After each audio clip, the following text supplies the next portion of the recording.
Looks brutal. It does. Thank you, Shay. Tonight at 6, new details in the timeline in the murder of a 17-year-old Hemet girl. A 51-year-old man is now in custody in connection with the death of T'Neya Tovar. News Channel 3's Garrett Hoddle began covering this story back on February 6 when federal agents were seen executing a search warrant at a home in Salton City.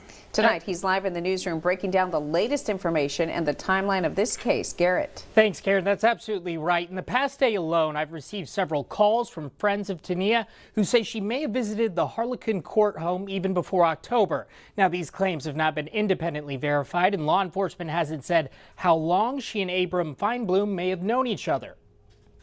On October 23, 2025, T'Neya posted a TikTok. The caption reads, "I need friends, but I'm all the way in."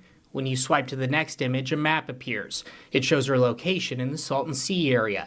This publicly documents that T'Neya was in or near Salton City more than 5 weeks before she was reported missing.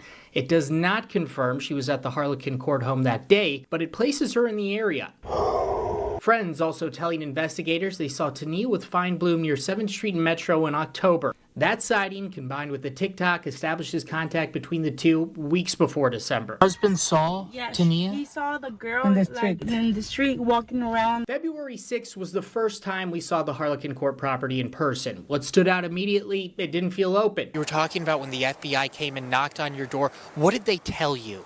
They wanted to ask her some questions about the missing girl. And if I was aware about the missing girl in the area that had went missing, I said, yes. Someone put a flyer at the corner of my house.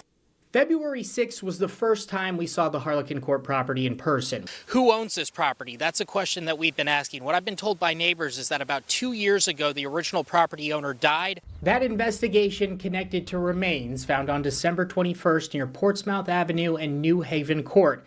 At the time, the identity is unknown. Neighbors tell News Channel 3 around December 23rd, shortly after law enforcement activity at the home, multiple security cameras were installed. Always been very odd, scary.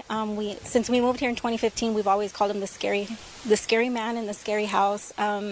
When we finished moving in 2015, we noticed there was a forensic truck here also back then. New photos received by KSQ News Channel 3 show a forensic unit from the Imperial County Sheriff's Office outside the home in 2015. Fast forward to February 13th, a search warrant is served again. Feinblum is seen jumping a fence trying to run away from police. He's arrested on suspicion of murder and resisting a peace officer, currently sits in the Imperial County Jail, held without bail.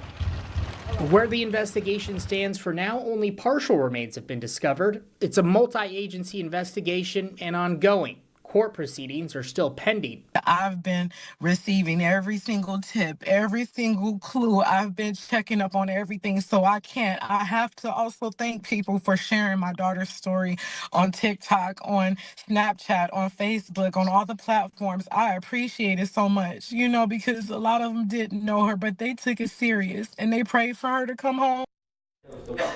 Now, formal charges have not been filed against Feinblum. I've been asking the Imperial County District Attorney's Office about this, and we should know more on a possible arraignment date by Tuesday when court reopens.